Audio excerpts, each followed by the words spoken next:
You ever think about quitting? It's the combat of life hammering the snot out of you.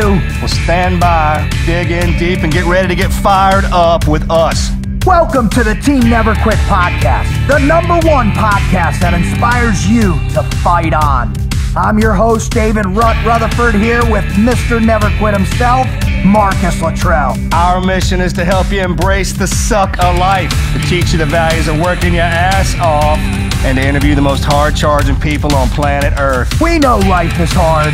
It's time for you to suck it up, Buttercup, and let us teach you to persevere in every environment imaginable by sharing real-world lessons learned by those who never quit.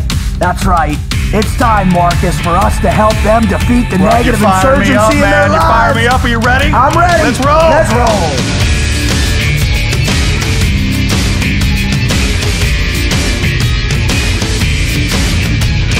Welcome to the TNQ podcast. I'm your host, David Rutherford, here with Mr. Never Quit himself, Marcus the Lone Survivor Luttrell, and the one and only, the Wizard. I don't even know what sound effect that is for, but that's your sound effect. Sound good, bud. Welcome to the show. Our mission in life is to bring you the most positive content on podcasts today. And our job is to teach you how to face the adversity in life, how to overcome the obstacles, and how to kick ass with the never quit mindset. Because all three of us have seen it. We've been there, we've been through it, we've done it, we understand, and we know how to find people out there in this world that are living it day in and day out. And Marcus, we got one of those people coming on the show today. Bud. Absolutely. We got a person coming on the show, Wizard, that I'm telling you what, that is going to make people realize it doesn't matter what disability you have, what kind of setback you may have, what kind of ailment, what kind of sickness. He's going to prove to each and every one of our listeners, and by the way, if you're a first-time listener, welcome to the show. Thank you for joining us on this one, man. We got one that is going to blow you away. If you're a repeat offender and you're coming back, God bless you. We love you. You're one of the people that have gotten us to 4 million downloads, man. That blows me, dude. Bro, seriously, brother. We're podcasting. I know it, right? I had my first speech for the year the other day, and did you reference it? Mm-hmm. What'd you say? Well, normally I kind of. It's funny when we get older too. The more we do this, to kind of come into how. Not so much as a chronological order, but I ultimately try and tell people when I get up there what they're going to hear. Yeah. It's switched now. So now that I get up, the title of it is an evening with me, which I think is pretty cool, man, because ultimately gives you a lot of leeway to talk to your crowd, man. I might. So great. Guess what? I think I might change one of my what I like. I'm getting away from this staunch teaching shit. I'm gonna do an evening with Rut now. It was really brilliant the way they did that. Oh, that's genius! I saw it for the first time the other day when I was going through my your itinerary. Yeah, battle plan. Yeah. No, that's awesome, man. And I said from Poor to Podcast. That's awesome. Did you really? Yeah. That actually even rhymes a little bit. Poor country boy to podcaster. You're a podcaster. You are. How cool is that, brother? You never thought you'd be a podcaster either. Well, it didn't even exist. That's the greatest part about it, man. We've claimed a title that didn't even exist most our entire lives, right? I never dreamed for 5 the seconds. Although when I was in college, I used to want to host like the late night radio show, like the show from like midnight to 2 a.m., you know, when everybody's getting home, when everybody's hooking up. I wanted to be like the Love Doctor, right? I wanted to get on there and be playing, you know, some of that old, I don't know, Portishead music. The Cowboy Junkies. Daddy's Home when Wahlberg grinds out the pen. I can't sing, so have you seen that? Totally, dude. So epic. Totally. That was great, dude. Exactly, that station, right? Totally. Dude, I had some person last night. It was your friends at the foundation at the gal last night. They're like, Great job, by the way. "Oh, thanks, bro. I No, appreciate it." seriously, it was good, man. Thanks, man. You're welcome. So they were like, "Yeah, we love the podcast, man. You definitely have a voice for radio." And then your friend, the woman, was like, "But you definitely have a face for radio as well, too." And I was like, "Oh, Well, I just met her like 2 seconds ago." well, our women are real bold. Yeah, oh, That's why we love 'em. It was awesome. It was awesome. It's straight up around here. Keeps us in check. Texas, man. Oh, Texas. Our women are so great. Texas. If you're coming back for more, holy cow, are you in for a show that is going to make you suck it up, Buttercup? Because there's no whining after this show, brothers. There's no bitching. There's no moaning. There's no complaining. All of your freaking excuses. We're going to teach you. We're Even if flushing. you don't have a face for the radio, what you can do. We're going to flush those. We're going to flush excuses on this one, bud. I think that's what's going to happen. Wizard, help. Why do you think it's so easy when we're hurt or injured or we're sick or we've got a disability that we create excuses to not push ourselves? Jesus Christmas, that's a pause.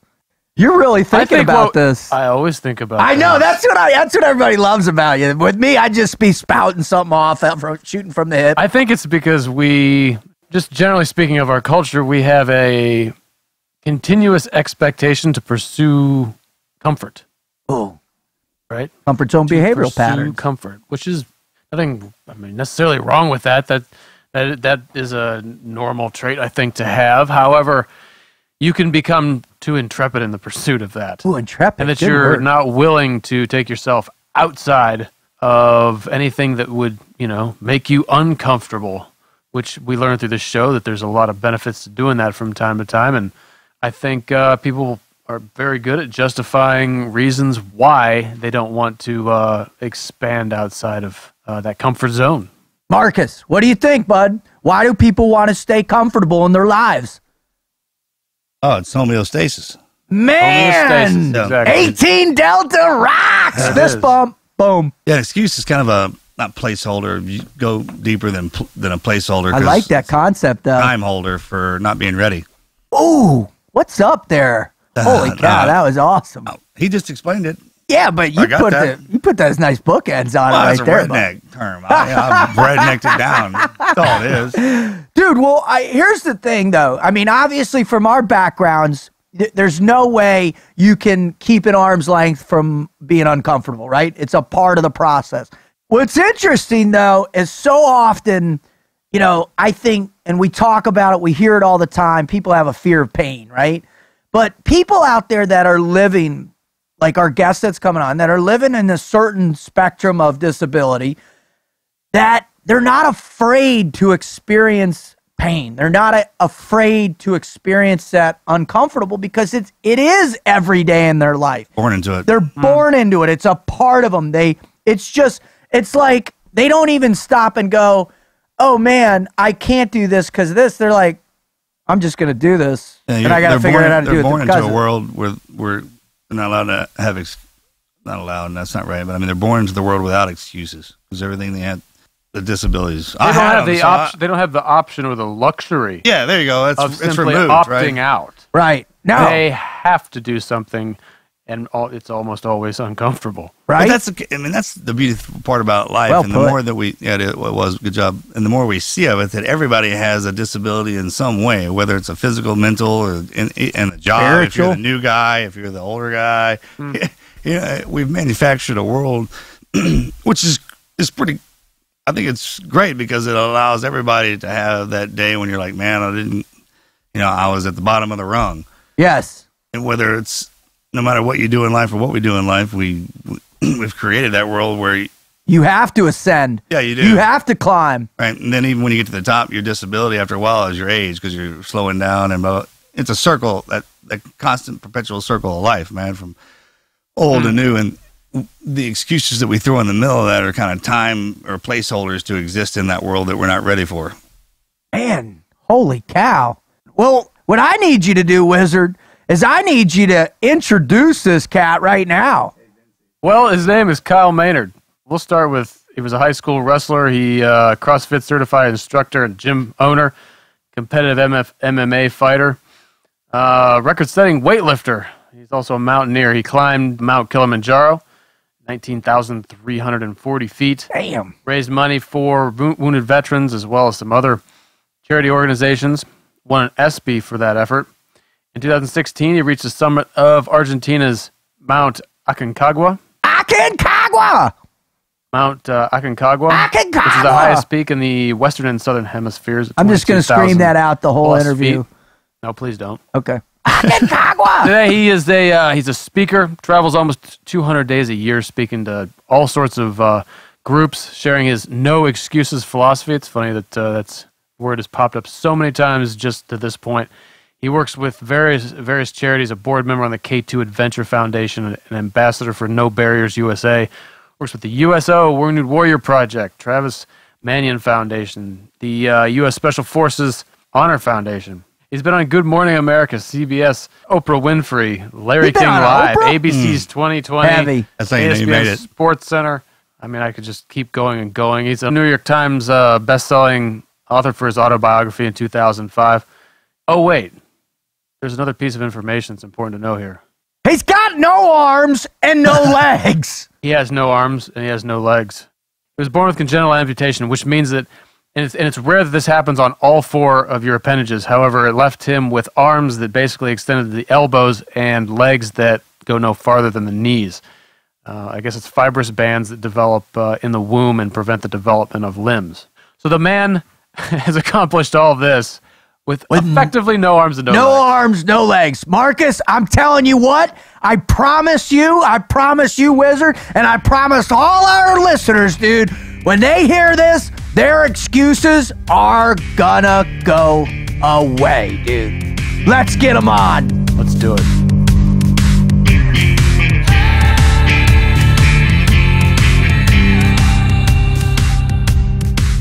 Marcus, what I love most about our guest coming on is that when you just look at him, you hear him talk, you see the way he brings it so matter-of-factly, like, hey, anything you're going to say to me right now, whether you're whining, your excuses, it's just, I'm not going to buy it for a second. Not one single second. But what I also love is that he brings a semblance of positivity in everything he does. And you know me, brother, Captain Positive, dude. I love people that are perpetually positive in the pain. Sure. No, he's a great example of that, because it could go the other way. Sometimes people are dealt a bad hand and be negative their whole damn life. And there's some people who realize that it's not a problem, right? It's just something I got to deal with. And it's those guys you learn the most from, right? Because they see a perspective that you could absolutely not find. And that's what I love, brother. And that's what we're going to be doing right now, is we're going to get one of the coolest perspectives that you could possibly have on the planet, man. So ladies and gentlemen, boys and girls, children of all ages, Mr. Kyle Maynard, what's up, my brother? Hey, guys, what's going on? Thank you. I'm fired up, man. Maybe it's also this 30-ounce coffee I just chugged. Cool. All right, now, Kyle, before we jump into the meat and potatoes of this thing, man, we got to take a step back and we got to get a little warmed up, dude. We got to limber up. Gotta lengthen that neuroplasticity. Yeah, I love it that he's stretching out right now, ladies and gentlemen. This is podcast. He's stretching out. I love it. We're taking this part serious. I know. You should. That's a big deal. This is a big deal. Highly structured and very scientific. This is very scientific portion of the podcast. We've had laureates go through this. Laureate, sir. Right, sir, sir. Yeah, we had a night. We had a night. We dubbed him a night, though. Sir, night he was on this week. He was epic, too. All right. So we're going to get a little warmed up. And the way we do that, Kyle, is we do it with what we call the Mad Minute. Now, in special operations or in the intelligence world, when you throw a Mad Minute down on somebody, it's usually to find out whether or not you're going to live, you're going to die. It's really awesome. In this, we want to find out just what you're made of. We want to get down to we want to find out the core of who you are. So are you ready to go? Too. I'm highly intrigued to find out myself. So. Because that's the path you're on. Well, it's going to start right here, right now, for the first time in your life, Kyle.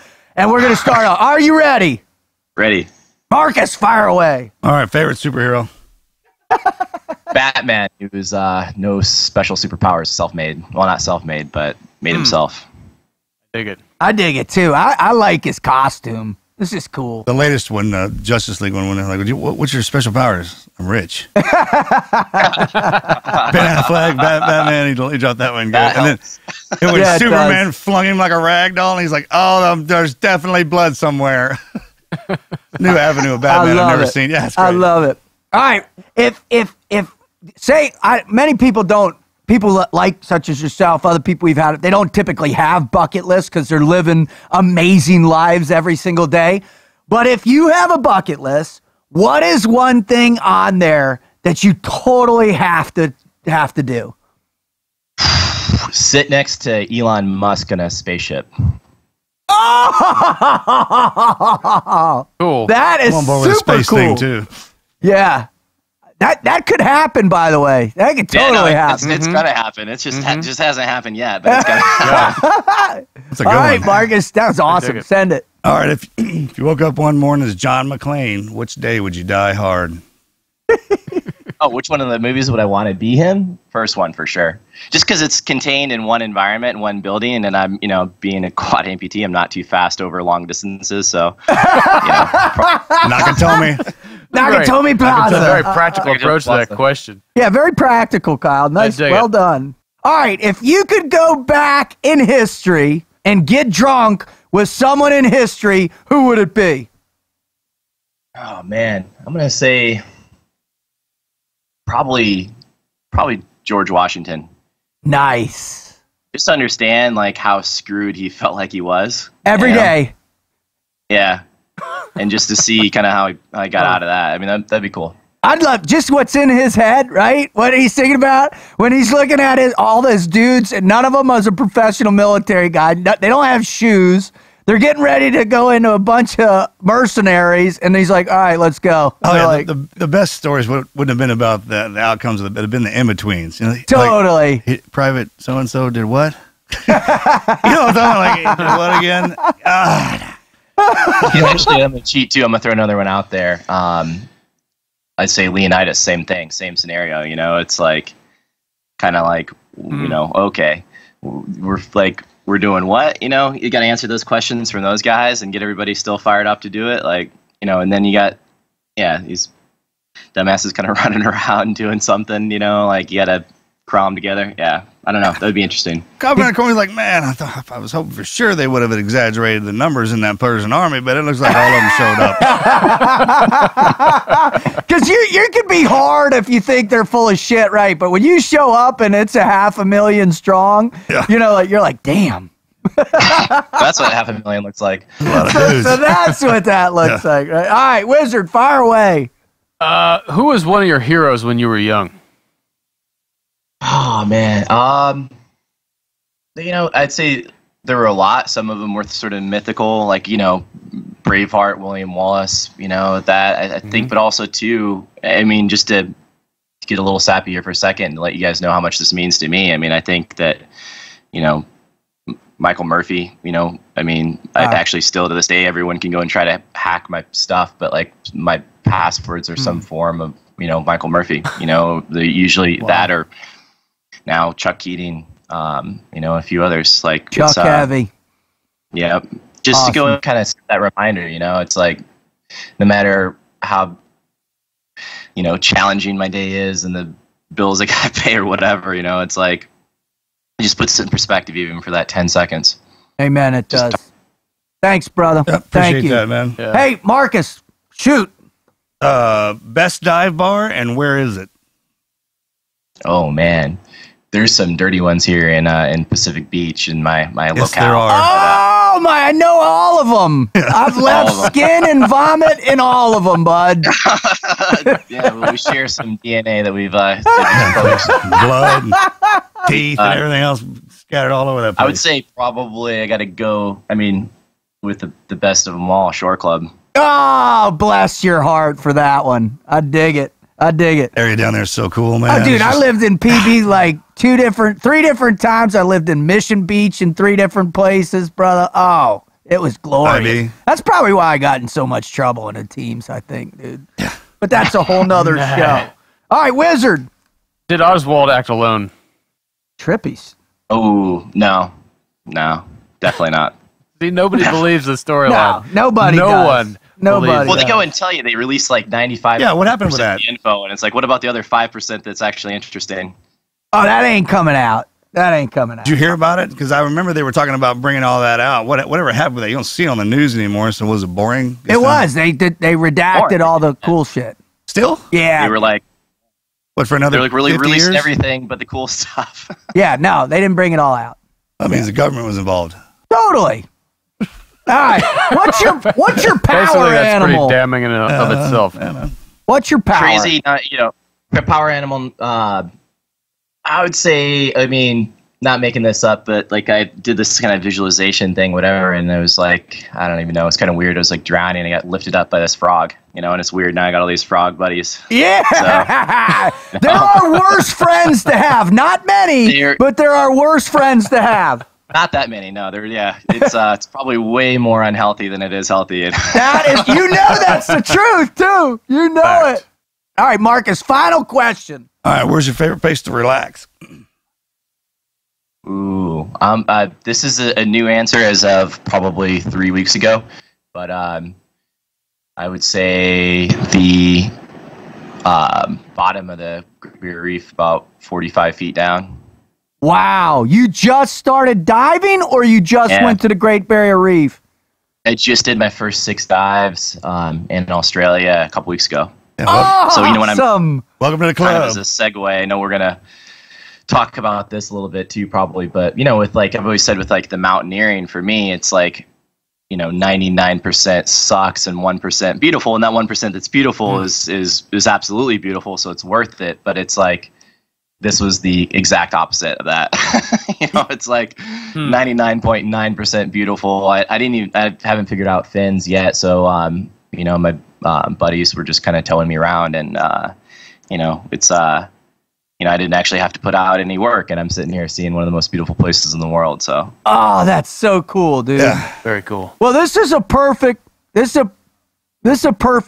place to pivot then, and really drill down into why people are coming here. And Kyle, again, man, thank you so much. I know you're super slammed and busy. I really appreciate, we all do, if you making the time to come on with us. But people come to our show because they know we're going to bring on people that have a perspective that really is applicable, that they've been out there, they've tested the mentality, they've tested the psychology of what's gotten them through, whether one hard or their whole lives, these trying periods they in facing adversity, and to really combat the negative insurgency in their minds and in their external lives.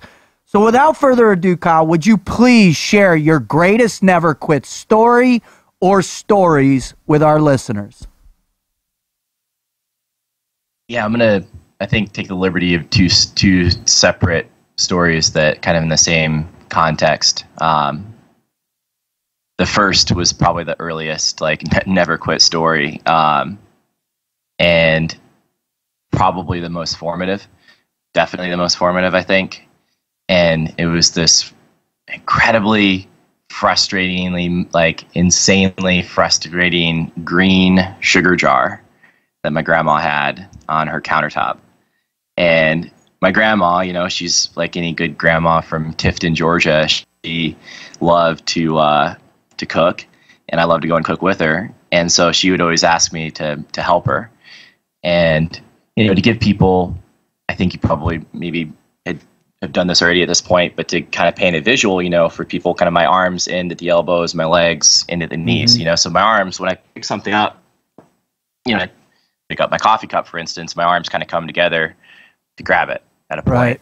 Mm-hmm. The tricky part with this sugar jar was that I could only fit one arm inside at a time, and the sugar scooper inside here was, was pretty deep inside. So for 3-4 years old, and I would spend what would feel like hours at this stupid freaking thing trying to pull the sugar out, and so just so I could go and like scoop it in and spill it all over, or whatever I was trying to do with it. And that started kind of there, and there's so many million other kind of cool stories like that my family helped with. But fast forward to closer to present day, the best and worst day of my life, and I'm on Mount Aconcagua in South America. So it's nearly 23,000 feet of elevation at the summit, 22,800 feet. Wow. So it's the highest peak in the world outside of the Himalaya. And on that summit day was just like brutally tough day. I knew it was going to be brutally tough, but just had to put out, psychologically it was tough. There was a American climber in the group 24 hours ahead of us that had collapsed over and died, hit his head, had a stroke, and died due to the altitude.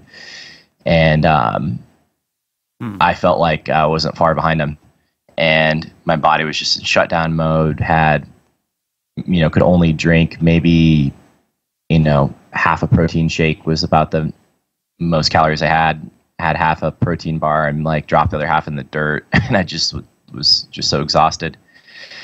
And when I'm bear crawling and I'm hiking, so I've got custom carbon fiber shoes and custom crampons and kind of all connected to a climber's harness, and I'm down on all fours. And my guide and instructor that whole day was behind me, just like cheering. He was like, "Up, Kyle, up! Keep climbing, just repeatedly." Yeah. Awesome. Argentinian guy. Awesome for the first 6 hours, and then I'm like, bro, I'm good. Shut your sock! Change the record. Exactly. Imagine the intensity that you brought in that intro for 6 hours, right? And then I'm like, all right. And I can imagine that. They tell me all the time to shut up, so I'm used to it. Now I get it. Now it gets it. I'm connecting the dots here. But so kind of bringing it a little closer to home for you guys, as I mentioned a little bit earlier before we went on the air, one of my best friends, he got out of the teams in July. And so you can say his name now, Jeff Gum, amazing, hero of mine. I mean, he had been through some stuff too. I mean, he was, I think, the first ever team guy that got diagnosed with rhabdo while he was going through buds. Wow. And, and he basically got performance dropped on his first run through, and then in 270, and fought, wouldn't quit to give up, wouldn't take off the dress blues, and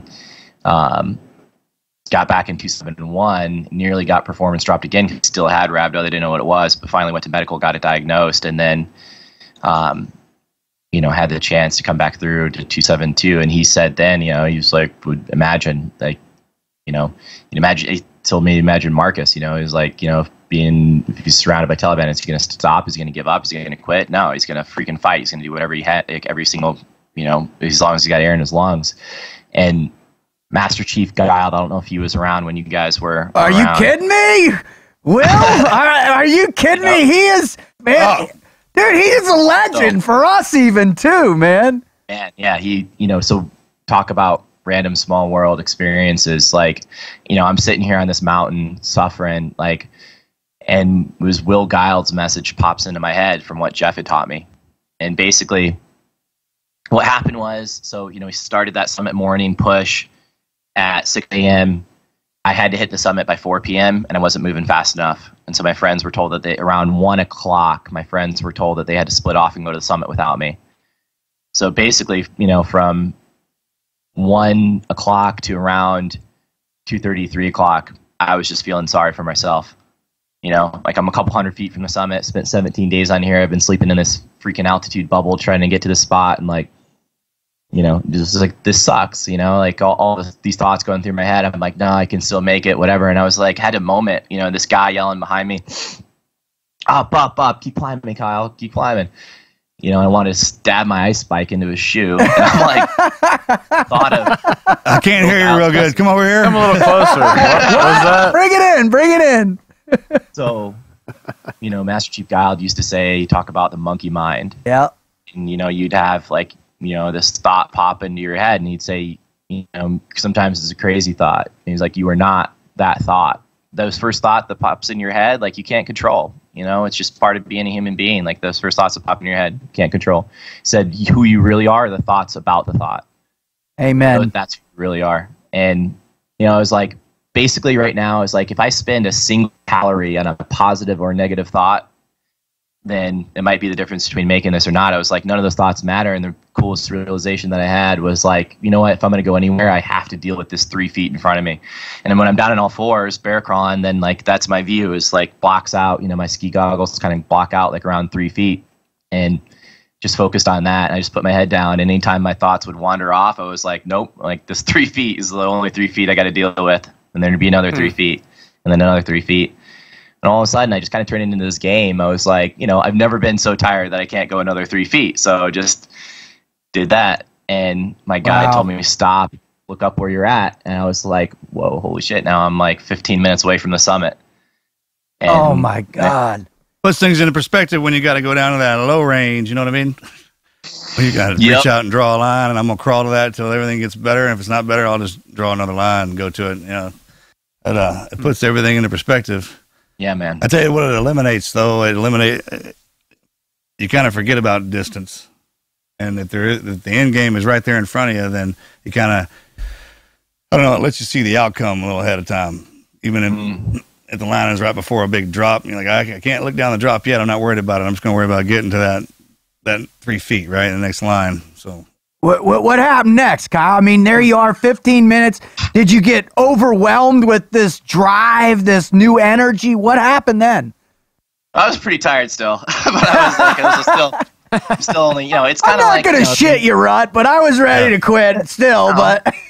at that moment, it's like, kind of like I remember I was just talking to Jeff about this 2 days ago, actually, and he was like, the moment that that 272 class that he went through was, when Hell Week was secured, and he was like, they went and did some kind of, it was like one kind of last minute surf torture thing, like, you're going to be out here all day, and then they're like, hit the berm, and then, that was it, and but he was like, when they were telling him, like, you're going to be out here all day, he knows at that point, there's at least only a couple hours left. It's like, nothing you can do to me. He said, he was like, you could start stabbing me with swords right now, and I'm not going to stop. Totally. So it's like, at that point, too, is kind of where I felt. It was like, that 15 minutes was just kind of that victory lap up top, got up there, and, the summit was, maybe the size of like a large living room. And, you could see on one side the coast into Chile, and it was,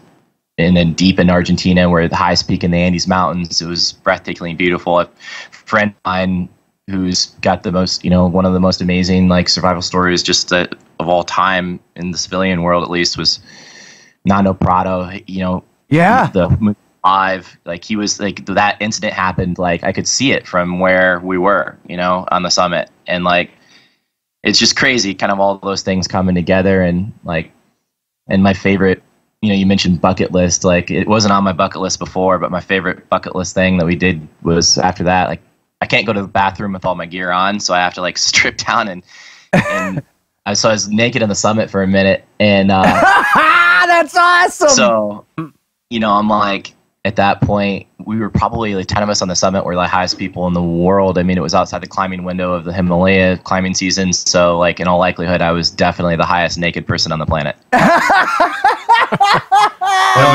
up? Oh, I love it, man. I love it, dude. Everybody else just climbs to the top. We got to do something. Yeah, we're gonna get naked. Yeah, totally. They ain't done that. Now, did everybody get naked or just you? No. Now I think we should have. So maybe we'll have to go back. But exactly. All right. So when you're up there and you're the highest naked person in the world, but more so that you've just endured something that is, I don't even know how you begin to quantify the difficulty versus a person who's standing upright on two healthy, strong legs. But as you've gone through that, you've gone through this incredible feat of accomplishment. As you juxtapose it to that 3-year-old boy trying to scoop sugar out, what happens in that moment mentally for you in terms of your trajectory in life, your perspective, and what the meaning of life becomes for you? You know, I can sum it up with a couple things that happen. You know, those kind of weird, spooky, serendipitous moments that happen. You know, where Marcus kind of took it a minute ago. I mean, I'll take it there. Like, it was to build a little bit more context. Like, you know, my grandma, who I told, had that story with you know, with the sugar jar. She battled a brain tumor for 1.5 years and then died from it. You know, and it was wow.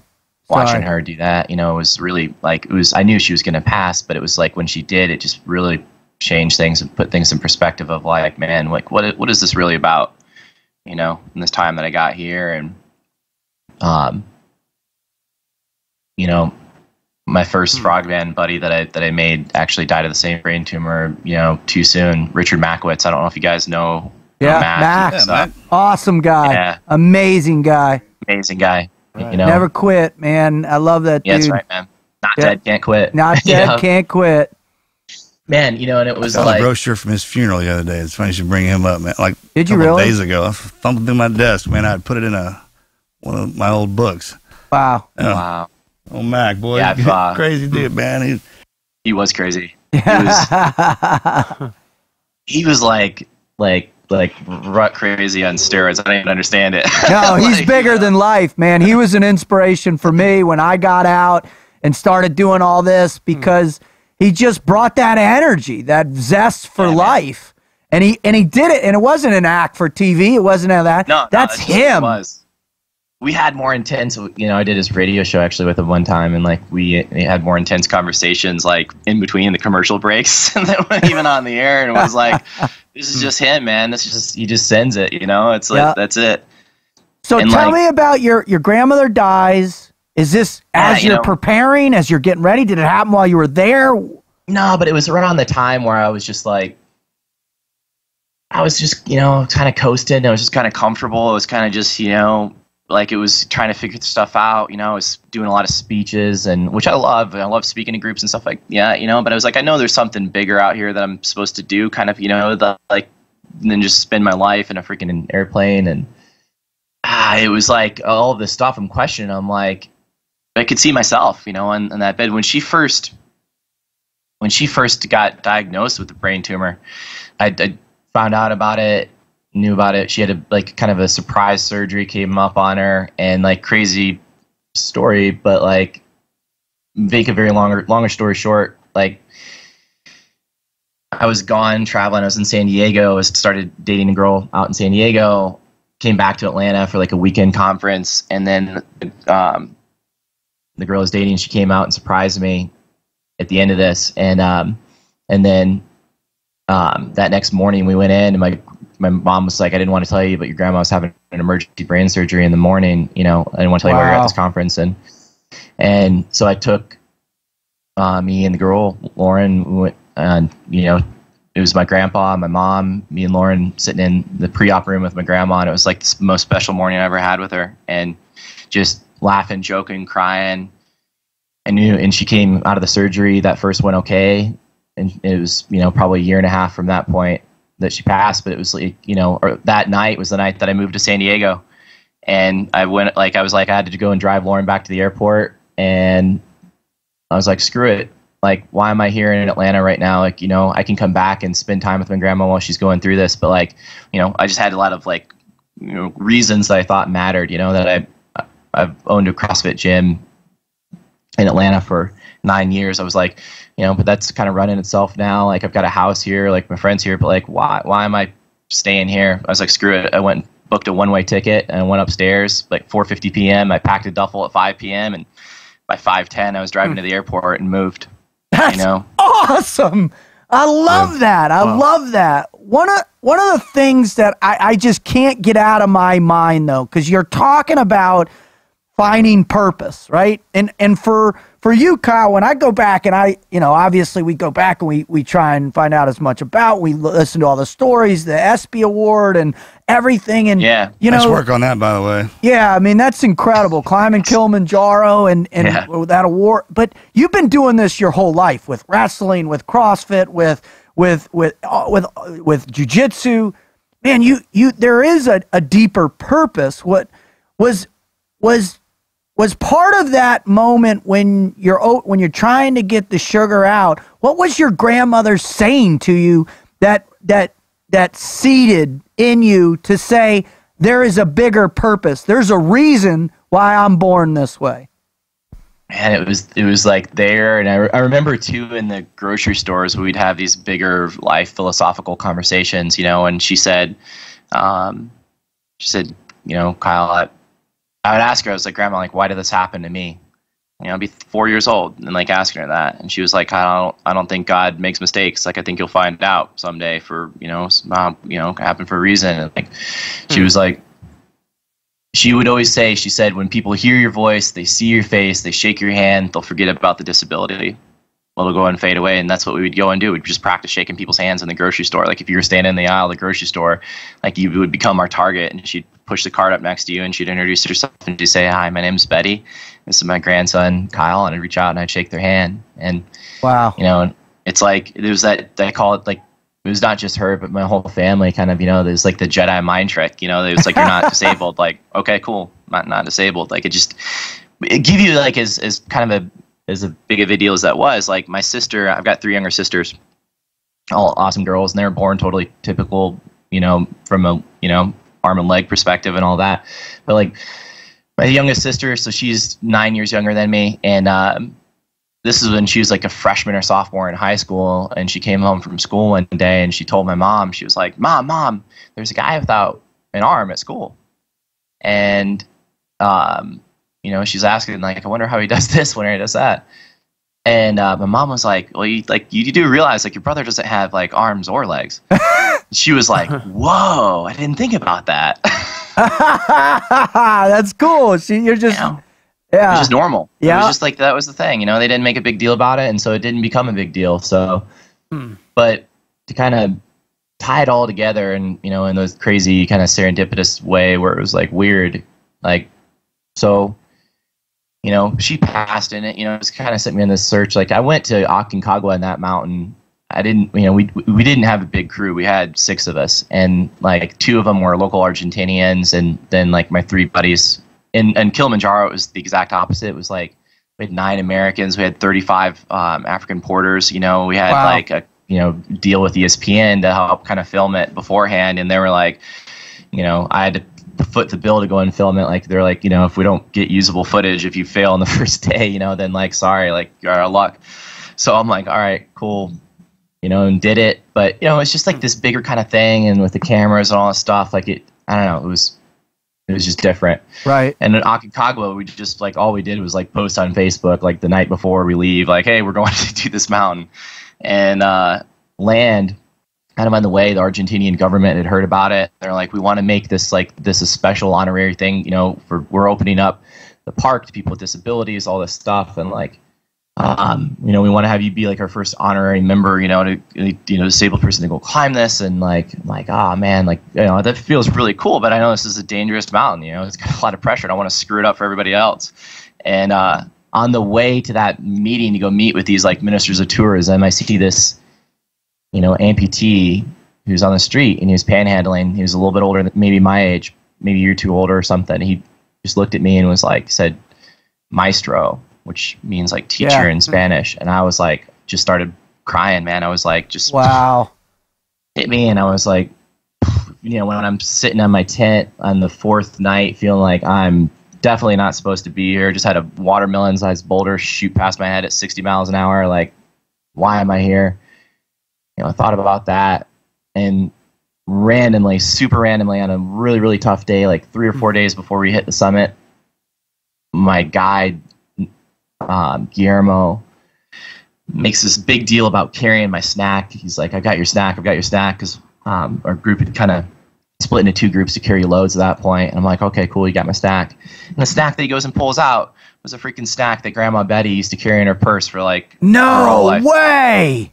And I was like, the summit day that we had was that what they said, the most beautiful summit day that they've ever had in like 20 years of guiding. Wow. And everyone on the other guys were like, oh, you're lucky because you're climbing, you know, like to their clients, they're saying like, you're lucky because you're climbing with Kyle. I was like, no, you're lucky because Grandma Betty's up there doing something. Thank you, Grandma Betty. I love it. Turn on the weather real fast. Right. Exactly. Right. Like Master Chief Kyle used to. Well, what's interesting to me is, you know, you're out there, you are the maestro, you are teaching so many people so many things. But what I'm hearing is you're still evolving yourself. You're still on the journey of discovery. For our listeners, you know, one of the things is just getting started is a challenge. What are some of the things that you every day you wake up that you think about just to propel you into this life of discovery? Right now, you know, the thing I love most and I feel most happy about really is just like learning new stuff in a totally different world. Like my biggest goal and dream is to like direct like feature films. Really? You know, like that's awesome. I bought a camera in January and I was like started shooting there and like had no idea what like shutter speed or aperture or any of the technicalities of it were. And like this last year has been this like relentless obsessive pursuit of like filming and shooting everything and like editing it, color correcting it, the whole bit, trying to learn every bit of the process. And like 99% of it I haven't put out yet, but like 2018 is kind of the year I'm like, all right, like this is time to start putting stuff out. Like, you know, it's been so stuff like that, you know, just like realizing like, I guess the change now in the perspective is thinking like, you know, for instance, like photography, if I'm going to get decent at photography, then I got to take 10,000, 15,000, 20,000 really, really crappy photos. And then I'll get to go and take a good one. Yeah. Like, just because I've done other stuff before doesn't entitle me to, like, automatically become a good photographer. No, like, I, like, realized, okay, I'm going to be really, really bad. The first photos I took were, like, so overexposed, camera went autofocus, because I didn't know how to, like, drop the shutter speed. It was, like, that kind of stuff was just, you know, just like the idea that anything I go and do, I'm going to have to be really bad at it first, and then I'll get better. And that's cool. And it's like in that process, like I actually really enjoy that point in time in which I'm sucking at something, because that means like I can go and learn from it. And like, there's, you know, as long as I'm alive, there's a million other things that I could go and I want to learn and want to do. Is, you know, the only thing that makes me bummed is that there's just not enough time to go and do all of it. Sure, yeah, a lot of people waste time trying to master one thing. Don't get me wrong, if something engulfs you and you know it's your true purpose, your true calling, then absolutely spend as much time as you can learning it. And then my dad used to say all the time, man, it's you don't kind of get good at as much things as you possibly can, and that'll open up the door for more things. And the more you learn, the more comes down your pipe. And to be good, you know, kind of the master basics. That's what we do in the SEAL teams, man. We master the basics. A black belt in martial arts is just a master of the basics. And once you get that fundamental score on not only yourself, but on the things that you try to do, the adventures that you go on, man, that just kind of adds to your war chest. That's on that. What we talk about is the values on the inside, not on the outside. Anything you can take off or get pulled away from you is not a value to you, man. It's existential. Yep. So, yep. Totally. And that's where, like, you know, for instance, people are like, oh, you know, what's your next mountain? I'm like, I tell them, like, photography. Because, you know, I want to go in, like, you know, it's like the non-linear things. It's kind of the non-obvious. It's like the, you know, that special, like, my nightmare is, like, specialization. My nightmare are, like, advanced college degrees, you know? But I can teach myself biochemistry, and I can be 80% of proficient as someone who's a PhD, you know? And I you know, believe kind of have, like, that was one of my first big interests when I got into the whole CrossFit world and all that, was like, you know, just teaching myself that, like, it would go and give me an edge. I could go and teach myself, you know, nutrition or things like that, you know, but you just teach yourselves anything. And probably a lot of it started for me as like an insecurity, to be honest, because my friends were in college and I was 19 years old, and life changed very dramatically. Getting to launch a book on Oprah and Larry King at 19, and yeah, tell us about that. Tell us about that shift in your perspective. I was just like, I was crazy. It was full-time college student, then went to be a full-time business traveler, and I'm like standing on stage with senators or, you know, future presidents and like actors, actresses, and, you know, Olympic athletes. And I'm like, why am I here? Like, I'm just a freaking high school wrestler, you know? And yeah, but here's the deal, man. They were actually standing on stage with you. So it's just the accomplishments that you have, that people look at you in the same way you're kind of trying to identify them. And that just goes to your character. You're a humble guy, man. You're playing the hand that you've been dealt and doing a great job of it. So I didn't mean to cut you off. I just thought you should know that. No, I appreciate that. And now, after getting to know more politicians, then I couldn't agree more. And there's that. Oh, I love it. He comes off the top rope. I dig it. All right. But yeah, so, you know, that's just a crazy period. But for instance, like, you know, kind of tie it together with kind of what Mark was saying too, like with like specialization, like there is a price to it. People don't understand the trade-off to it. People don't understand that, like, when you specialize in something, you have to go and like spend, you know, like hundreds or thousands of hours for each like percentage point that you're going to go and gain. When you first start doing something, you know, you learn a lot, like a ton, right? Maybe, so, you know, say like, you know, if you want to go and learn how to, you know, shoot a gun, for instance, or something like that, or you want to go and learn how to paint, you know, the first time you pick up a paintbrush, the first time you pick up an AR, like, you're going to like learn probably 30, 40, 50% of what there is to learn that first day, right? Think about that. One day and you learn 50% of something, like, as opposed to like years and years and years and years to go and specialize to get to the point where it's like, oh yeah, now I can go and, you know, like shoot this 1-inch group at 300 yards. Well, congrats. You know, it's like, cool. Totally. You know, how many other things did you not learn when you could go and, you know, do other stuff? Like for me, like the scuba diving stuff now, like I get so much more juice out of that than I do like mountaineering, even, to be honest. I like, because like the mountaineering thing, we've gotten to do a lot of high mountains now. There aren't that many others that, you know, that would be more challenging than what we did. And not that I won't go and do, you know, I want to do others, but, you know, every mountain I go and do now just tries harder and harder to kill you with things that are out of your control. It's like, you know, I want to go wreck dive. I want to go and see, you know, explore a whole other world there. Well, there is a whole nother world there, man. Oh man, for You're sure. on the right track. Well, all right. So you've gone through this transition now, and it seems like what is your ultimate, you know, I heard you make one statement where, you know, your ultimate purpose is to help other people find their purpose. That is not an easy thing to do at all. I mean, one of the greatest challenges in our lives is to figure out what our purpose is. And then through that process, through those trials and errors, through those fears, through those failures, through that pain, we ultimately discover perhaps not the initial purpose, but something else is our driver for a particular period of time.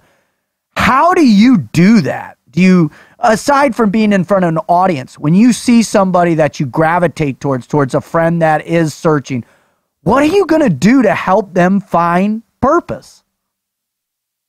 I think the first thing that comes to mind is really to realize that it's something that you create for yourself. It's not just going to like find you know?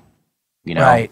I mean, to some degree, like you mentioned, when you start on that path, that's when stuff, you know, the weird stuff and opportunities go and show up that like wouldn't have been there before, you know, that, for instance, like Kilimanjaro, like when we were already a similar team, we're moving, you know, had our flights booked to go to the mountain. I met the mother of a soldier, Corey Johnson. He was, he was deployed in the Middle East in 2011, and he was, he was in a bad firefight and ended up being killed in combat. And he had 3 little girls. His wife was pregnant with their 3rd daughter when he went on that last deployment. I met his mom in a gym in Arizona. When she asked me, she said, you know, we've been having a hard time deciding what to do with Corey's remains. And she said, would you consider taking my son's ashes up Kilimanjaro and leaving him on the summit? Because he always talked about mountaineering and, you know, loved that. And, like, he would have loved to be there. So like that became my purpose on that trip. You know, it was like, I didn't know though, until we assembled the team and we had our flights booked, we're doing it. You know, I had other purposes. Like purpose is like there's a whole web of interconnected purposes that link up that are not just one single isolated thing. And sometimes you just don't know until you go and you do it. Like, to get a little geeky, one of my favorite philosophers, John Paul Sartre, who's French existentialist. Yeah. So he talked about a paper cutter, you know, and in very simple metaphor is like, you know, if you're going to go and build a paper cutter, then, you know, the essence of the paper cutter is to go and cut paper. So when you go set out to go and build it, then the essence, like, you know, predates the existence. And with a human being, you're born into the world, and then it's like, all right, cool, now I'll go figure it out. You know, and it's like the existence precedes the essence.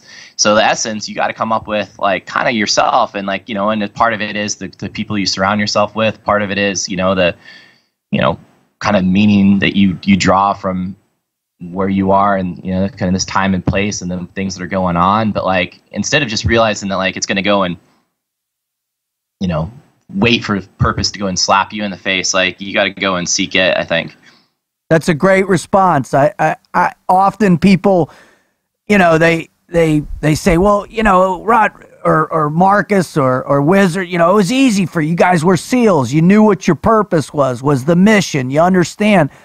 But all of us, you know, if you would have asked us in the heyday of our careers, you know, is that your ultimate purpose? You know, we probably would have said, yeah, this is it. But look at us now in our 40s. Well, the Wizard ain't there, but, you know, Marcus and I, and we're podcasters, man. We're podcasters now. And so purpose, as you say, in the essence of your existence does evolve. It does change. How do you instill confidence in people to know that it's to push them and say, hey, go do this, give it a shot? And when they come back to you and say, Kyle, where do I start? What do you tell them? Well, I think just in the interest of authenticity, I'd probably start with, like, look, man, like, here are the times that I've kind of not had it figured out. Here are the times that I was kind of struggling with this myself and wondering, like, what the heck am I doing? You know, probably kind of in those moments though too, it's like, just asking those questions alone leads you to, generally speaking, like, if you're willing to go there and you're willing to go and look, then kind of can lead you to something, you know, bigger, you know, and it doesn't, like, it just changes over time. I think a lot of times, like, pro athletes or someone that, like, you know, transitions out of the SEAL teams, like, one of the things that they struggle with the most is, like, okay, what's next? You know, are my greatest years behind me? Yeah. You know, is it all in the past? Like, a group that I've become very close with, the founder, Joe Musselman, who founded the Honor Foundation. And, you know, he was basically, he went through had a bad back injury. I think he did a couple years in the fleet somehow. And, you know, he had was just in a conversation with, like, a 30-year Master Chief, and was, like, the guy saying, you know, yeah, I don't really know what I want to do next. And he's like, holy cow, like, you know, this guy was, like, the epitome of, like, somebody I thought had it all figured out, and, like, he doesn't know. So, you know, it's like, we kind of just got to go and feel it out there and figure out there's different chapters, different reasons. You know,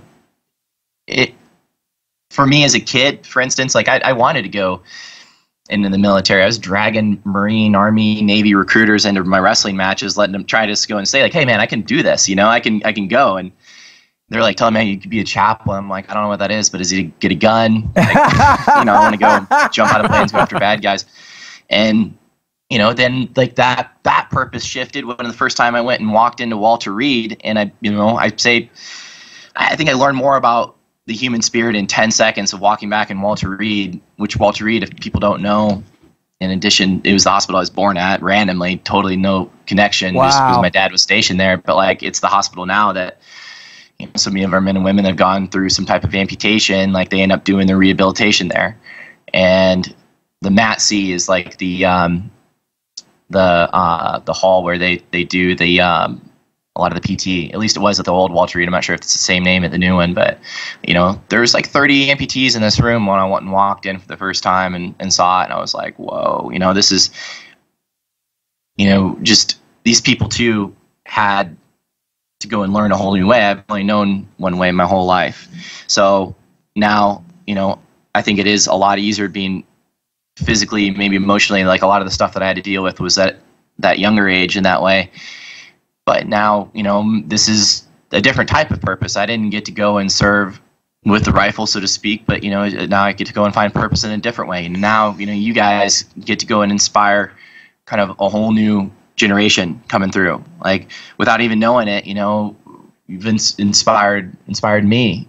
And like, I didn't even know that. Like, I had no idea that Marcus knew who I was. And to be completely honest, I remember seeing Marcus and his wife, like, your name popped up as a donation on, we did a fundraiser for the Navy SEAL Foundation. And I was like, pop up my donation page. I was like, Marcus Luttrell knows who I am. Like, yeah, and I know for him too, it's like, he's just a regular dude that like was in, regular dude by the team guy standards and crazy situation. And, Jeff and I were talking about this the other day. Like, I do have a belief that, like, if most SEALs, maybe not everybody, most SEALs would have probably the capacity to go and do what it would take to go and get a Medal of Honor if they're in the right moment, the right time, the right circumstances. Sometimes, it just takes that. Some guys spend their careers and they don't get to go and see any action. And then that they compare themselves to the people who do. It's kind of, everybody's got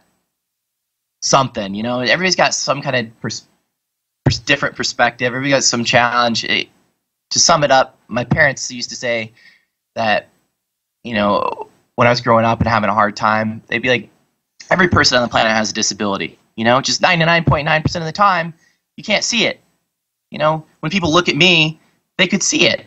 Amen. And at 10 years old, when I was crying myself to sleep at night, wishing, dreaming, praying that I would give anything to go and wake up and have arms and legs, then I wanted that. And now, truthfully, there's nothing you could do that would give me the chance to go back and do it again with arms and legs. If you're like, oh, cool, you could go invest in Bitcoin 4 years ago if you, had arms and legs. Like, no chance. Because, like, it's giving me access to so many cool things that I wouldn't have otherwise. And frankly, now, a thing that you probably wouldn't even realize on the surface level, people are actually probably nicer to me than they are to any of you.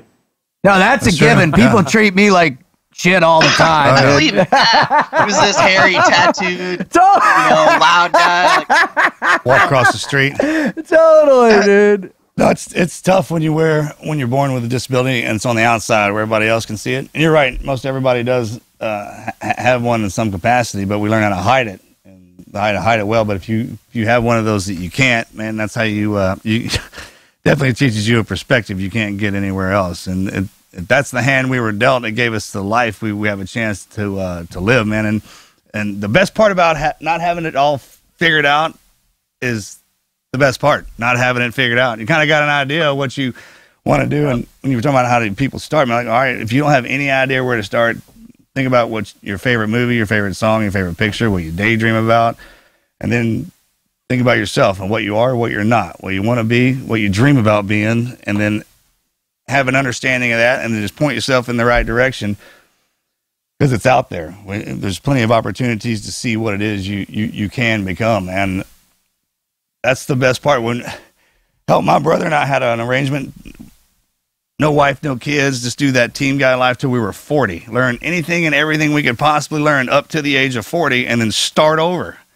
Just like you're starting in kindergarten, but you got all the knowledge you have. People get hurt or they go down or they have a bad day or a bad week or a bad year. Well, man, we got a lot of years we can do some stuff. Most people, you can ask athletes or ask us, like, what do you remember the big wins? And most of them don't, right? It's the losses that losses. Yeah, the losses, because that's when it pulls everybody together and you're suffering through that. Pain and discomfort. And then the knowledge you take from that is far more valuable than you do from a win, man, because you ultimately haven't been tested hard enough. And it's that capacity to always want to be tested. It's not that I don't have it figured out, man. It's just I want to go do something else. And, your body kind of drives you in that direction. You said it, you shoot a gun, you learn everything you probably need to learn about it in about 30 minutes, right? It's mastering the basics. There's multiple different weapon system out there that you can now go on to. And then once you harness your ability with each weapon system, then you want to see what you can do with it, what you can outdo each one of those weapons, because that's basically an extension of yourself, and you use those as tools and catalysts to propel you in directions that you normally wouldn't go because you couldn't see it.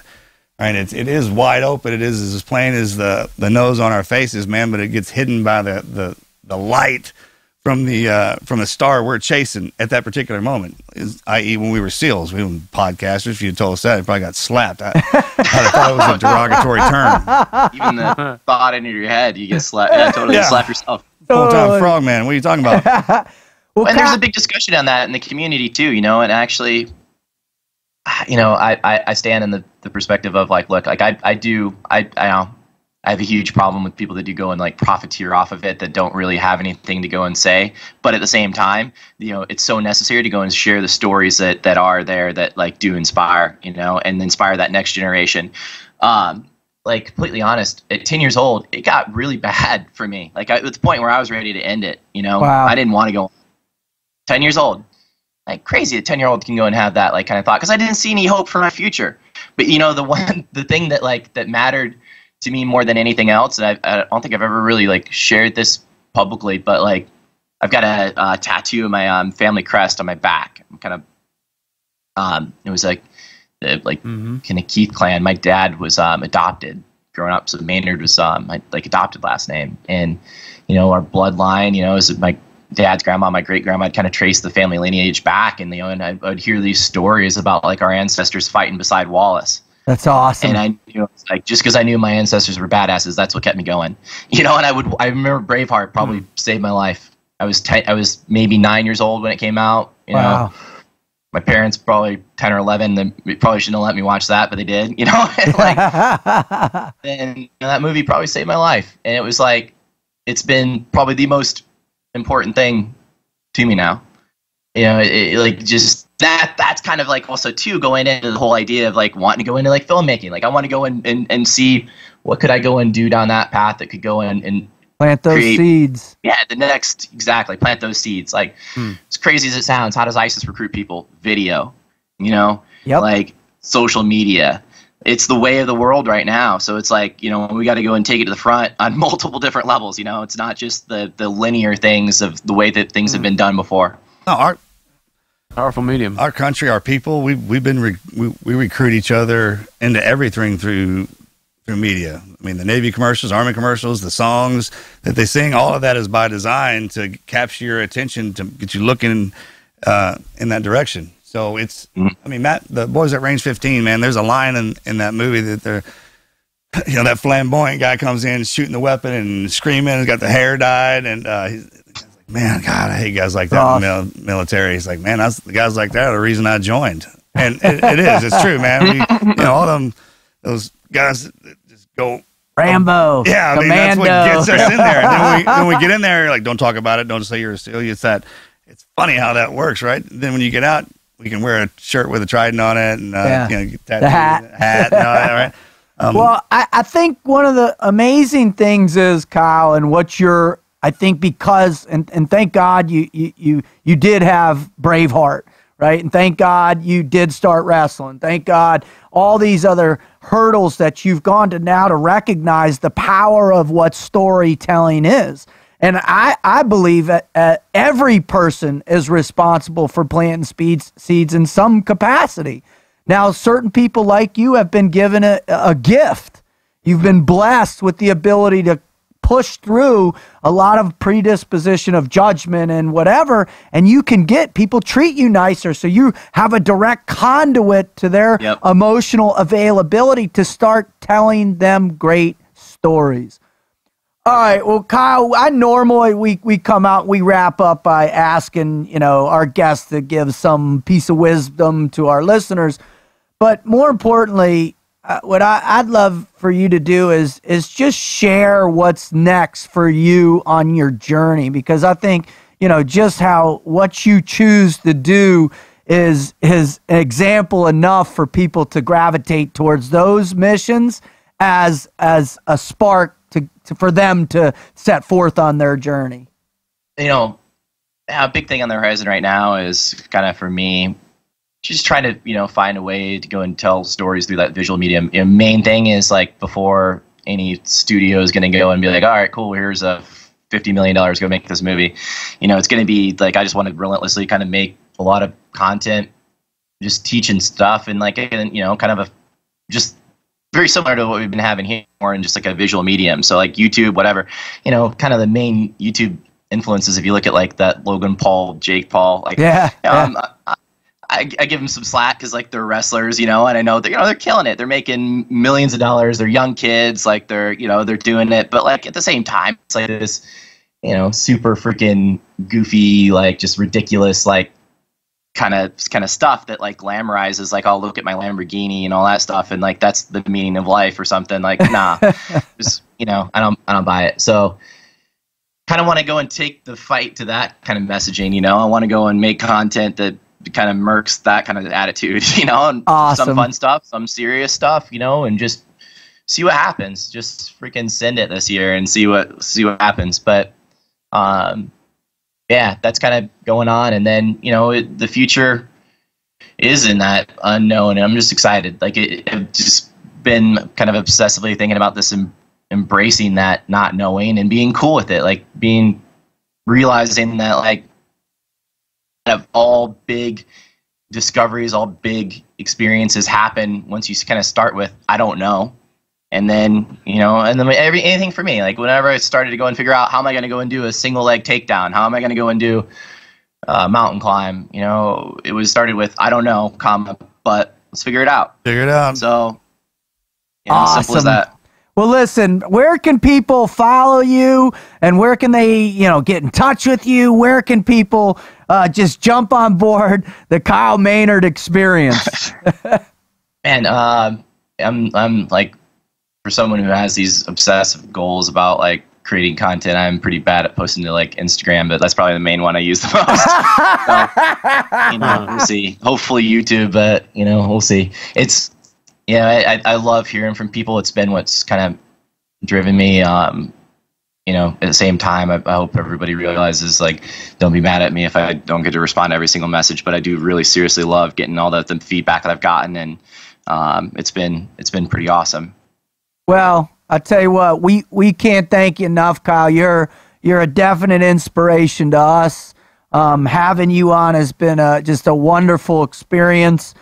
You really are the real deal, man, and we just loved having you on. Good luck, and God bless, and maybe whatever you do next, whether it's you release a feature film or Crime Everest, whatever, we'll get you back on and we'll talk about that, brother. By. Rock and roll, man. That'd be awesome. Awesome. We got those prank videos in between. Well, Marcus will direct those. That is a definite rabbit hole. I'll climb one of those mountains with you, and we'll come running down and be like, hey, I need help down here. Bears up there. There's bears everywhere. We found the damn abominable snowman. Sasquatch ripped his arms off. Awesome. All right, brother. God bless you. Thank you. See you guys.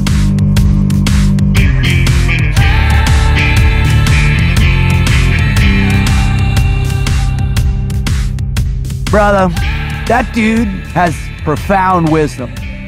And he has profound wisdom because he knows the path of pain, right? He understands infinitely better than so many other people what it takes to master just the basics, like you were saying.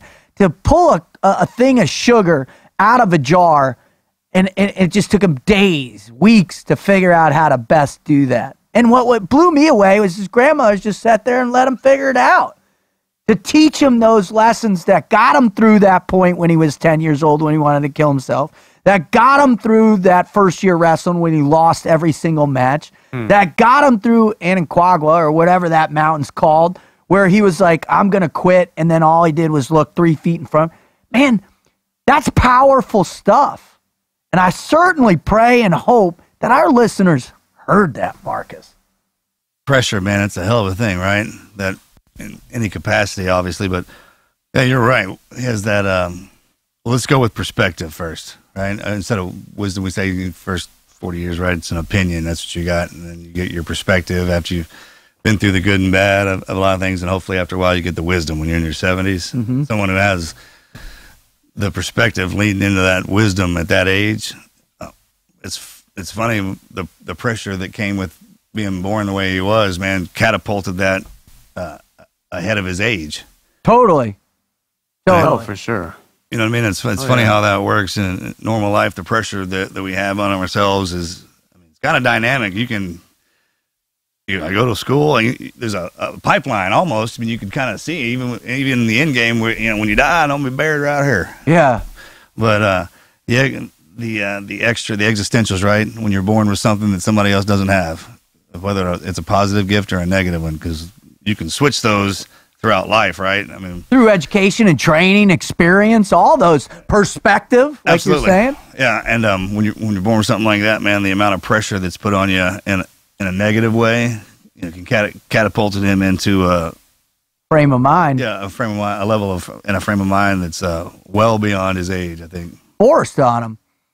What do you think, Wizard? I was pretty amazed by his frame of mind, but for a slightly different reason. I was sitting there thinking about trying to figure out why this was, because you noticed he had this the level of respect or praise. I mean, it was almost an elevation of like team guys, and coming from him struck me as so bizarre. Someone who's had to fight so many battles, overcome challenges in his life. In my mind, that puts him in another league completely. Totally. There's no doubt in my mind that he's brought more positivity to this world in his example than we have.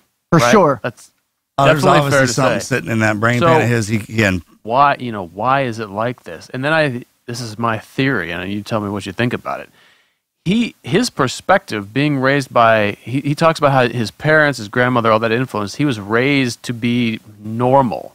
And that, I think in his perspective, he doesn't see himself as being exceptional or that different than everyone else. And that's why he can look and make that comparison where when I see it, for example, it seems so strange to me. And that probably speaks to why he's been able to overcome so much, because his perspective is that he is not encumbered by limitation. What Brad Snyder talked about, right? How you look at yourself, how you see the world around you, and how you put yourself in the world and the environment you create. I mean, I love the part where Marcus basically was looking, hey man, they were lucky to be on that stage with you. Exactly. Yeah, that's a hell of a thing when you were born with something on the outside people can see. And then once you know yourself and you started doing all those adventures, and when you see that you're capable of the same things that somebody who has both their hands and feet are, man, that builds up that armor. And he's better, right? At some of those things.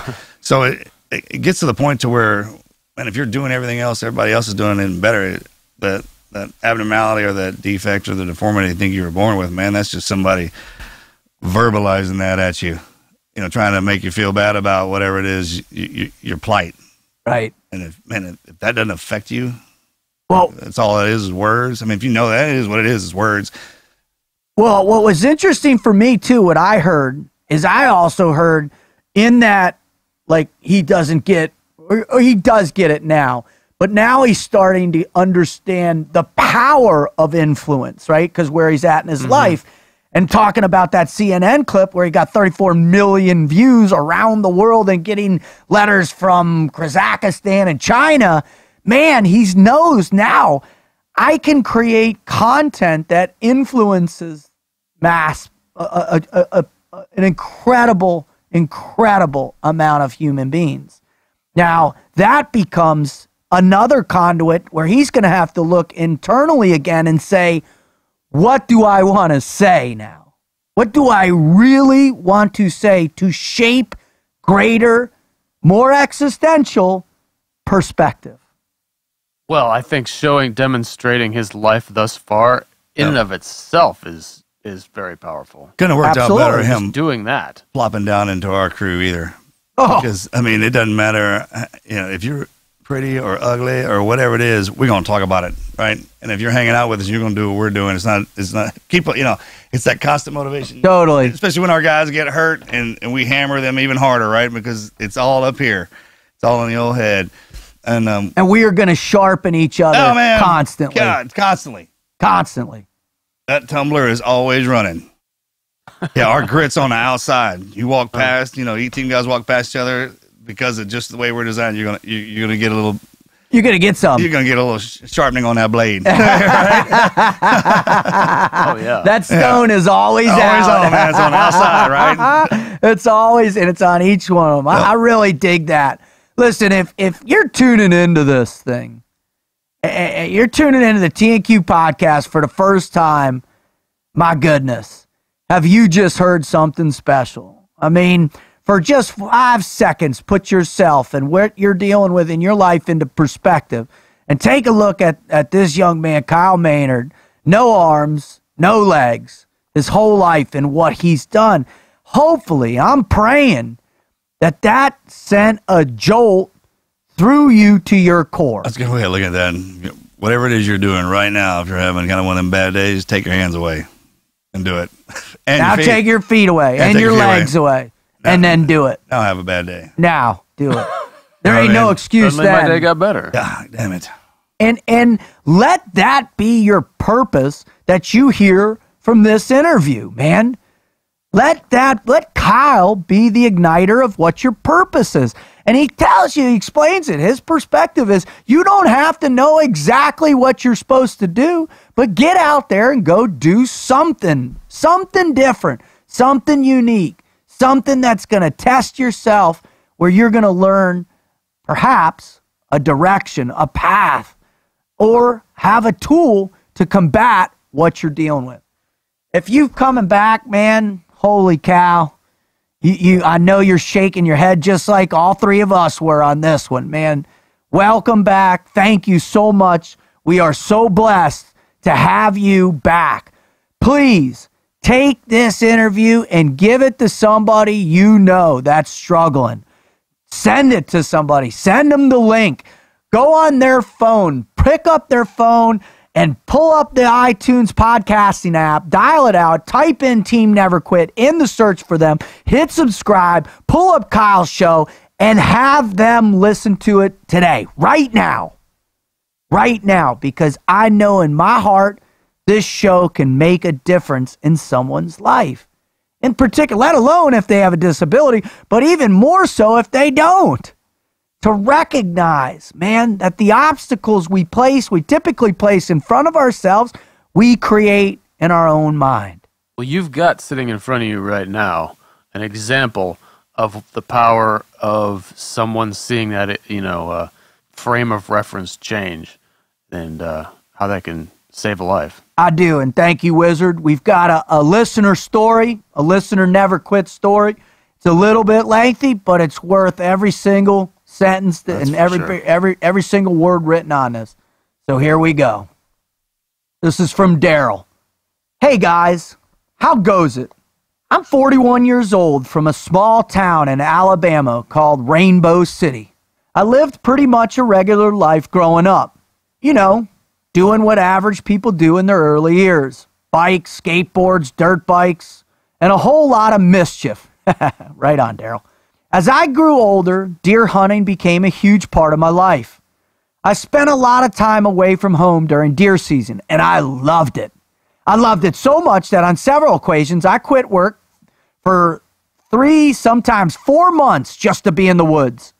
Even during the summer months, my life revolved around getting ready for hunting season. I lived this way for a number of years. Then in October of 2000, I met the girl that eventually became my wife. We dated for 4 years, and oddly enough, she was 100% supportive of my hunting. Whoa, she is unique. Wow. 100% Must be a unicorn. What? Unicorn. Unicorn. You He are does live in unicorn. Rainbow City. Yeah, that's right. Oh, good point. In October of 2000, I met the girl that eventually became my wife. We dated 4 years, and oddly enough, she was 100% supportive of my hunting. Right on. But I was becoming older and smarter, and I realized that I had obligations to meet. In order to meet those, I had to let a little of my wants go. I was starting to realize, hey, there's another world out there, and I got to get on board. So around this time, I started focusing on the things that I needed to do, and not only the things I wanted to do. The greatest day of my life was the day I married her. She wasn't just a wife, she was my best friend, a confidant, and my go-to when I needed advice. Married life was great. We just seemed to know each other's thoughts and feelings without saying a word. Was our marriage perfect? No, but I don't know of any that are. Most of our problems were problems with the things married couples usually have, problems with bills and finances, and those two things usually work their way into other things, but we made it work. Around 2008, I started to notice a shortness of breath upon exertion when doing anything strenuous or physical. I was always having some pains in both arms. I kept pretty close watch on how I was feeling daily. Sometimes it would be okay, other times I'd feel awful. This rocked on for a while, and so I told my doctor about it. He did some basic stuff like blood tests, and he had me monitor my blood pressure. After a while, I was feeling worse. I started having some chest discomfort, waking up with night shortness of breath, and my chest hurting and my heart pounding. After dealing with that for a while, everything was hurting, and I noticed my heart rate would increase on its own inexplicably. Needless to say, I decided to see a cardiologist. After a few tests, and with a heart cath, it was determined that I had hypertrophic obstructed cardiomyopathy. It's a condition where the heart is enlarged and thickened on the left ventricle, is so obstructed so the blood flow isn't normal. Fatty heart? Fatty heart. Upon finding out that I was referred to a surgeon and scheduled for surgery, January 2011, I had corrective surgery that was successful. I left the hospital 5 days later and never felt better in my life. 1 month to the day of my surgery, I suffered a stroke. After that happened, everything seemed to start falling apart. The next 2 years, I was in and out of the hospital numerous times for different things. I couldn't tell you how many emergency room visits I endured. My wife had been so strong and supported me through all of it. However, after all the emergency rooms, visits, hospital stays, time away from work, it added a huge amount of debt on us that added an existing financial trouble. It eventually became more than she cared to put up with. So in December 2013, she filed for divorce. That almost had a devastating outcome on my family and friends, if not for one thing. I tried to get on with my life, but in May 2014, I lost my job due to medical issues.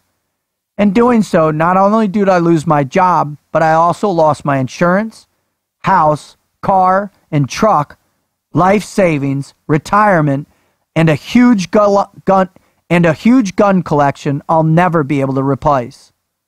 In other words, I lost everything and anything that ever meant anything to me.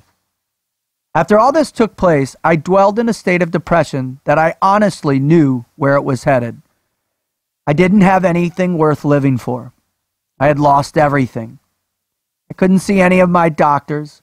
I couldn't get anyone to understand what was going on.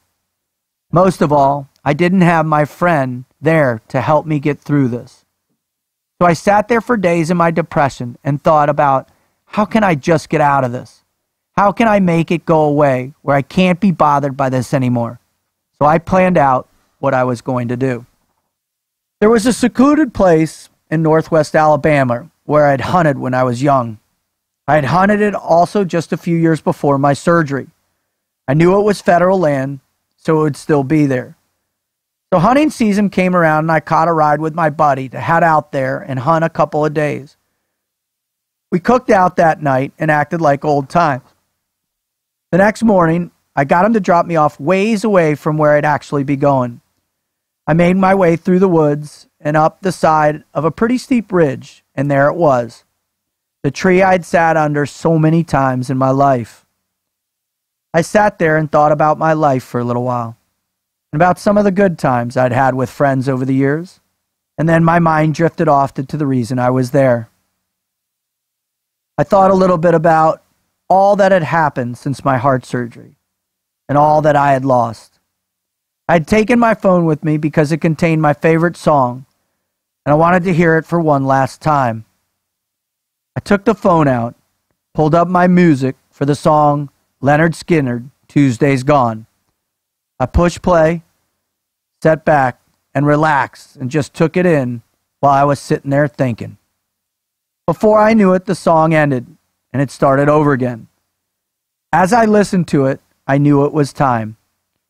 I had taken my favorite pistol with me and 1 round.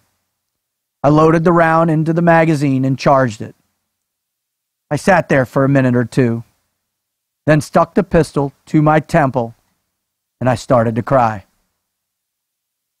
Remember early when I said that started a string of events that almost had a devastating outcome on my family and friends? As I'm sitting there, the phone quits and the music goes off.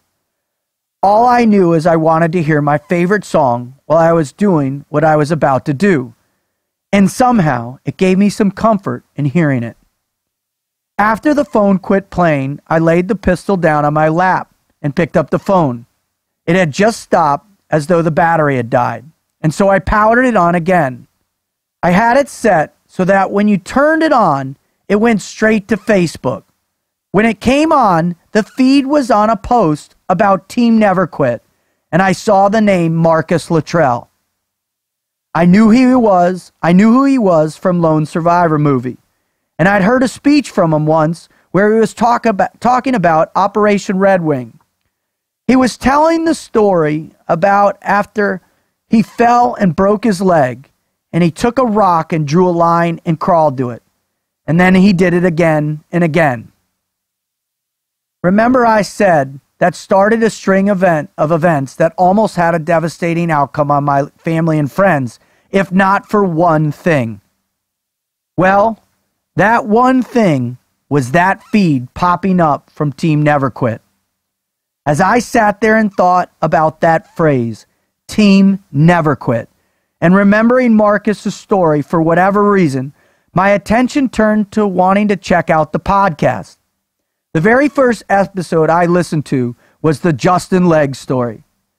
After listening to his story, I actually felt a little shameful. All this guy went through, and he's sitting there joking about it. I unloaded my pistol and threw the round as far as I could see. I don't know how it happened, and I wouldn't dare try and explain why. All I know is the Team Never Quit podcast saved my life. So if you're affiliated with the show, thank you from the deepest part of my heart and soul. Daryl, I don't know what to say, brother, but wow. Thank God you're still alive. Thank God that... Thank God. All I can say is thank God. I don't know what you're looking at me for, man. I can't say nothing. I'm glad you're here, bro. That's amazing. I'm glad you're still part of the team. We need you. We do. Yeah. We need you, Daryl. And man, thank you for the courage to write in. Absolutely. Thank you for the courage for sharing your story. Thank you for the courage of making it through. Thank you for the courage of what you've been through, my man. You're never out of the fight. And you prove that by sending that story into us and sharing that with our millions of listeners. Just so privileged, man. I feel so blessed and so thankful right now, gents. I just likely turned what a tragedy into. There's someone out there. There's probably more than one person out there that's going to hear this could possibly have the exact same effect. Man, I'm blown away. I want to thank God. Thank you, Christ. Thank you to my daughters. Thank you to my parents. Thank you to my family. Thank you to my friends. Thank you to my teammates. Thank you to Kyle, man. Thank you so much, Kyle, for just for sticking with it and doing what you're doing. And thank you, Daryl. Thank you, because you're the reason I keep coming back. I do what I do. You're the reason, brother. Kyle, you're something else, man. Keep charging forward. I don't want to call you an anomaly, man, but the force of nature. Yeah, right. He's something we're going to be hearing from him in the future. Amen. Yeah, right. And so it's reciprocal. We will look out for each other. That's the most important thing we got, really, is the family. And when you look up from hard times, and that's what keeps getting you back up, right? People you surround yourself with, and Hell, TNQ's full of them now, and you're just one more example of how amazing the people are. So thank you for that. I'm out.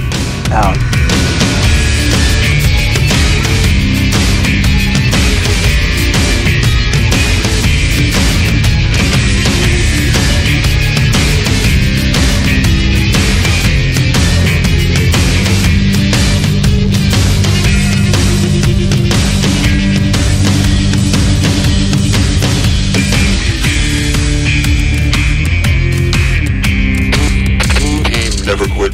Team Never Quit. Team Never Quit Radio.